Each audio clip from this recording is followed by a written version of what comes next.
everyone, and welcome back to Skinfluence, a podcast where we uncover the science, the secrets, and the breakthroughs that are happening in the field of dermatology and plastic surgery. I'm Dr. Varnika, your friendly neighborhood plastic surgeon, and today we are going to dive into an exciting new field, which is the regenerative medicine. Now, when you hear the term regenerative medicine, it might come to you as like a high-tech science or something related to stem cell research or just something which is seen in sci-fi movies. Well, you're not far off. We are using this cutting-edge technology to treat scars, to reverse aging, and also treat some of the chronic skin conditions. Today, I'll be joined by Dr. Aparna Krishnappa, who's a board-certified dermatologist, to shed some light on these topics. Welcome, Dr. Aparna. Hi, Dr. Varnika. How are Thank you you so doing? much for the introduction. I'm good. How are you? I'm good. Thank you so much for being on this podcast. It's my pleasure to be here. Yeah. So I have seen some of your work, and I would say that you are doing a lot of research and a lot of work related to these new age regenerative medicines. Yes. So I wanted to ask you, what are your top treatments when it comes to regenerative medicine?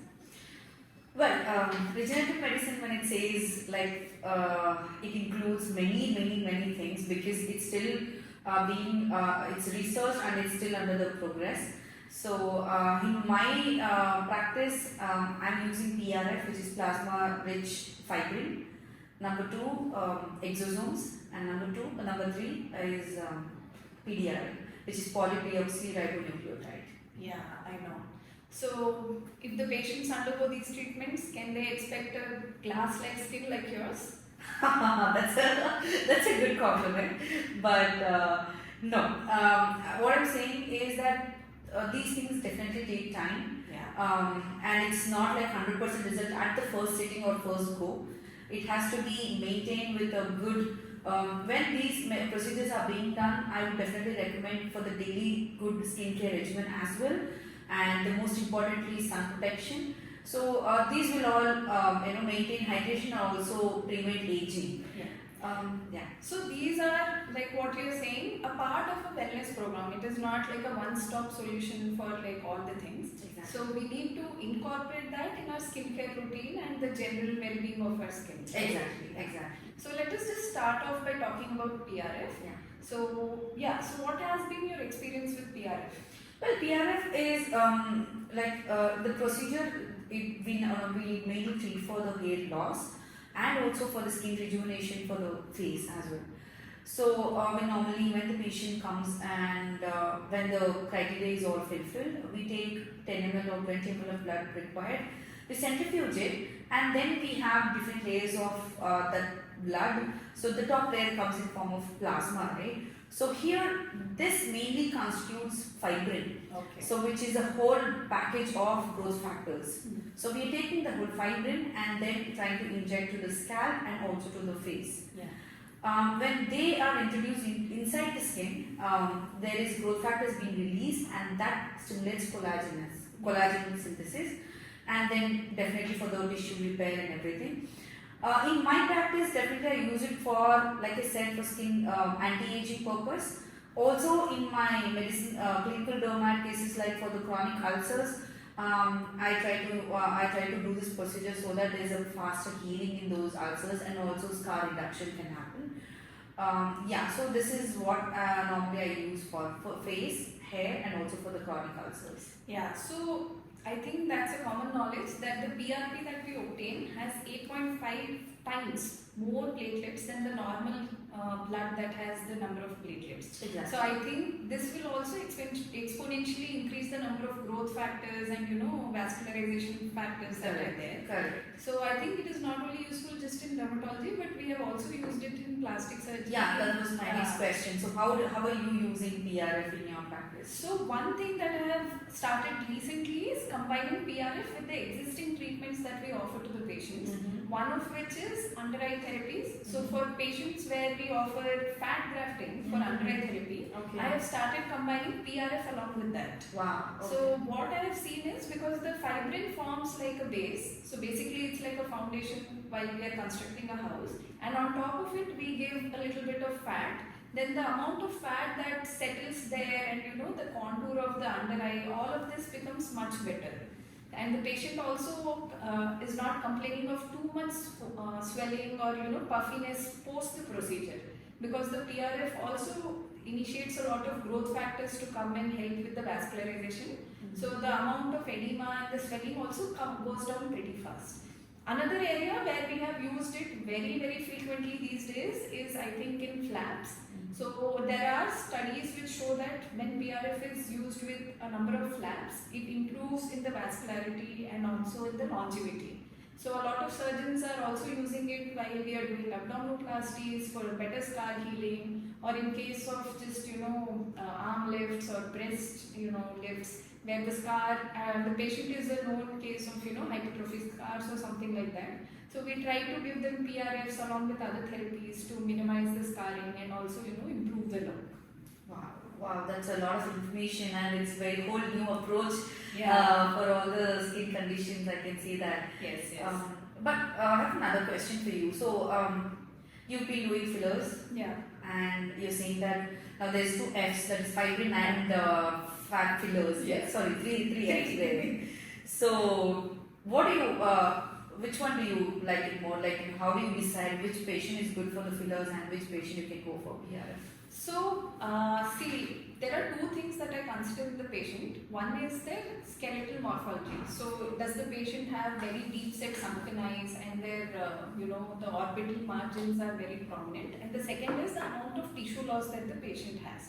So, in case the patient is having a combination of both, where the deep set eyes are very prominent and also there is a lot of tissue loss, I would generally ask them to go for either a PRF or like a fat, because the amount of fluid or amount of tissue that we are injecting, that would be much more than 2 ml or so. Because I generally don't like using more than 2 or 3 ml underneath the eyes, because then the patient starts looking very puffy.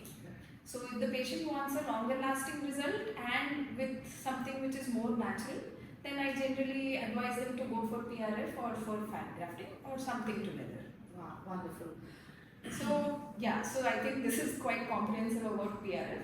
So now coming to your next thing, which is exosomes. So what has been your experience with exosomes? So first off, the exosomes is a very new term. It's emerged in the past only 2 or 3 years, but it's been on research for many years before. So when we talk about exosomes, I mean, at least in my subject, we know that it's just one part of the cell. Like there is, it is nothing but messenger RNA, which carries the messages, and then it's just a protein vesicles which goes into the cell carrying the message and then comes out of it. So it's a lot of biochemistry also for people. Exactly. So a lot of you who are wondering why we are talking about that, dermatology and plastic surgery is not just like one-sided science. We incorporate a lot of our anatomy, a lot of physiology, biochemistry, and sometimes even other subjects also cross over and do our research and then treat the patient. Absolutely. So now exosomes is just part of cell, to be very precise, and it's a mRNA based. So what normally we do is this is something which is coming to approach in dermatology, where this helps in tissue repair, and it stimulates good repair, wound healing inside the tissues, and also as in the clinical cases, what I've seen also, it's like it helps in a faster wound healing, and also for the tissue repair and collagen synthesis, and also neovascularization. In terms of cosmetology, I've seen it for the anti-aging. It helps in again collagen remodeling, and skin firmness can be improved, and also the tightness can be improved. So normally I combine this exosomes. I don't inject I normally. I think that's another important thing. Because it's still under the trial. I do not want to still dive into and inject it. So I normally combine it with microneedling or also a micro pen, a derma pen or something. More like a mesotherapy approach. Exactly. So as I just put it topically and start massaging it. Prior to that, we do the microneedling, and then the enough of the substance is gone inside the tissue, and then it starts doing the work. I have done it for the scalp exosomes, for the hair growth, and also people who are experiencing hair loss.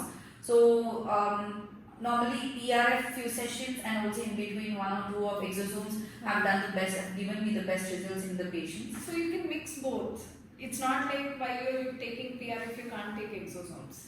I'd like to keep it separate because I want to keep it PRF 1 session and then 3 sessions of PRF, and in between I'd ask my patient to come back for exosomes, so that the scalp takes one at a time and then does a good better the work differently. Yeah. So you can't take both in the same session, but you can take one after the other. Yeah, you can take, but it's again subjective. Like as in my practice, I'd like to do it this way, not mixing it, so that it gives a better results individually, and I'd like to still see in case I have still done the cases where PRF and exosomes have given. PRF has been injected and exosomes have been topically applied.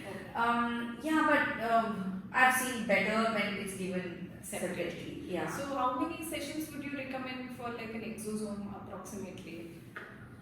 2 or 3 sessions for the scalp, I would say, and for this face also I'm doing it that also is again with the microneedling, and then again I don't inject, I apply topically and then let it be there on this skin, and it goes inside and it also starts giving the growth factors inside. So PRF would be around 5 to 6 sessions for hair fall? Absolutely. Yeah. And exosomes you're saying let us start with 2 to 3 sessions. And then see. Yeah, exactly.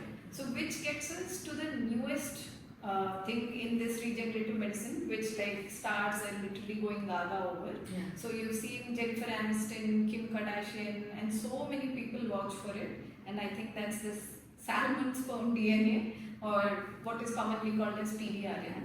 So please enlighten us about that a little bit. Yeah, I think PDRN is nothing but polydeoxyribonucleotide for few who don't know it. It's derived, it's another regenerative substance which is derived from the salmon DNA, to be more precise, sperm DNA. So this is something which has come very emerged in the recent times, and this is same as exosome. We do not inject, we apply topically. When it is done, again there is a tissue repair. In case of wound and ulcers, it is helping in a good tissue repair, providing a better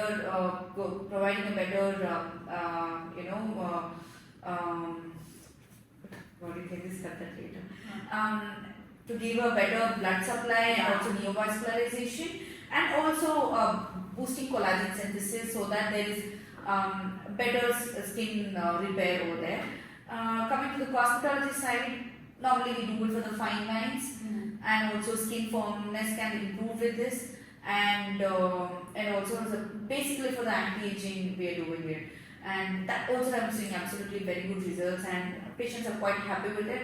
Like I said, these are something it's giving good results. Yeah. Also, my patients are following the instructions what we give them on a daily basis. So when you combine these monthly treatments of these like exosomes or PDRN for that matter, or PRF, daily approach skincare regimen, they're giving beautiful results. Yeah. So I'll tell you one interesting spot where I'm using PDRN. So for our patients who have undergone mini facelifts, who don't want that complete face contouring, but they still have a little bit of a facelift, which is a temporal facelift or just a mid facelift. In those patients, as a post-op recovery protocol, I'm trying to add either a PRF or a PDRN treatment. Wow. And that helps in cutting the recovery by at least 25% is what I have seen. So for a lot of these patients, post-surgery, you see that there will be some bruising that will be present, there will be some inflammation, edema that persists for at least 2 to 3 weeks. So with these injections, we are seeing that the skin contour is becoming better. As you said, the wrinkles, the fine lines, they are becoming better. Texture-wise, they are becoming very happy. So I feel that that is also one thing we can combine with all these small procedures and give them a better result. Absolutely. So which is your favorite out of the 3? So far, I think PRF is still my favorite, and I'm more excited for exosomes and PDRN, and to do more of those. Yeah, so it's like your first child is always your favorite child. Yes, always. So the new kids keep adding, so still like we are still excited for all of that. Yeah, I think PRF is also so versatile because it has been researched upon and it has some valid research behind it. So there are so many things you can use it for. So it's not just for anti-aging, as you said, we can do it for so many things and combine it with so many different techniques, Yeah. so that we can give so many versatile results and options to the patient. Yeah. Another point I would like to add, there is another procedure called MCT.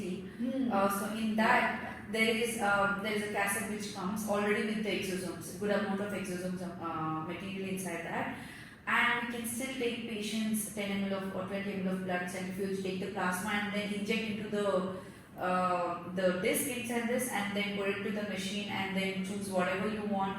That is amplifying the number of growth factors to I think 100 times better. Yeah. So if not PRF, like you asked me a question like do you do it separately PRF and exosomes while injecting? Well, when I say while injecting, like right now I'm doing it separately in different sessions, but this procedure gives you a combined treatment at first at the same sitting.